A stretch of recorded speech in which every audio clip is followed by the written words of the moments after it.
In this video, we're going to graph a logarithmic function. We're going to use transformations to do this. So if I strip away all the transformations, I can think of this as y equals log base 3 of x, because the minus 2 in front, the 2 in front of the x, and the minus 1, and the plus 1 all represents transformations. And then to make it a little easier to draw, I will now convert this to 3 to the y equals x using my rules to convert between logarithmic functions and exponentials, so that it'll be a little easier to get the parent function coordinates. Actually, I'll probably need a little more room, so I'll move this over.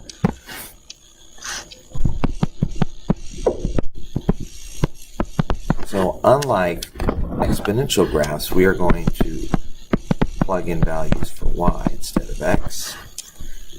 So it'll be 9, 3, 1, 1/3, and 1/9. Okay. Before you do the transformations, if you remember, we always want to factor if there are two transformations on x. So I'm going to rewrite this as 2 times the quantity x minus a half plus 1. Also, we said this in class as well, all logarithmic functions will have a vertical asymptote, and it will be the horizontal shift. Horizontal shift is a half to the right. So I will have a vertical asymptote at x equals a half.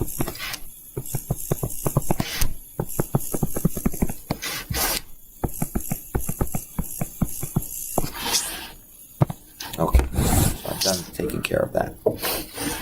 Now we'll do the transformations one at a time. This negative 2 in front, that represents a reflection about the x-axis, and a vertical stretch factor 2. So we can take care of that all in one swoop by multiplying the y's by negative 2. Oops, that's a plus 2 now. Then this 2 in front of the x there, that is a horizontal compression. So all the x's get cut in half.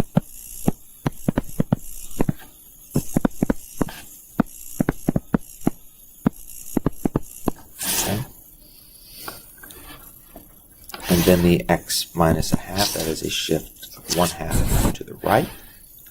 So 1/2 to the right, that would make this 10/18. Let's see, that would be 11/18. Then if I add a half, this is 1. This will become 2.5. And if I add a half, this will become 5. Okay, so we just have the one transformation left.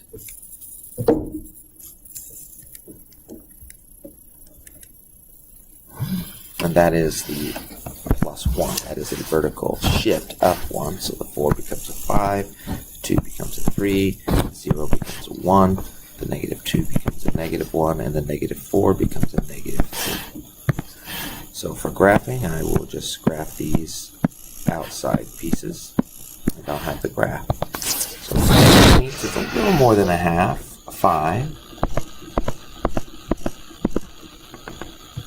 So I'm about right here. Then I have 11/18, which is still pretty close. And the reason is because of that horizontal compression, everything's pretty tight. Then I have 1/1. Then I have 2.5. Negative 1.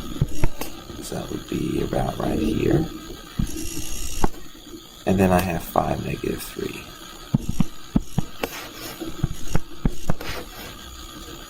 Which is about so a pretty rough sketch draft, but here it is. Graphs, but here it is. Something like that. I have a horizontal compression and a vertical stretch. So those two things are acting on it to make it look much flatter than what you would usually see. And last thing to do is get the domain and range. The domain would be 1/2 to infinity, non-inclusive.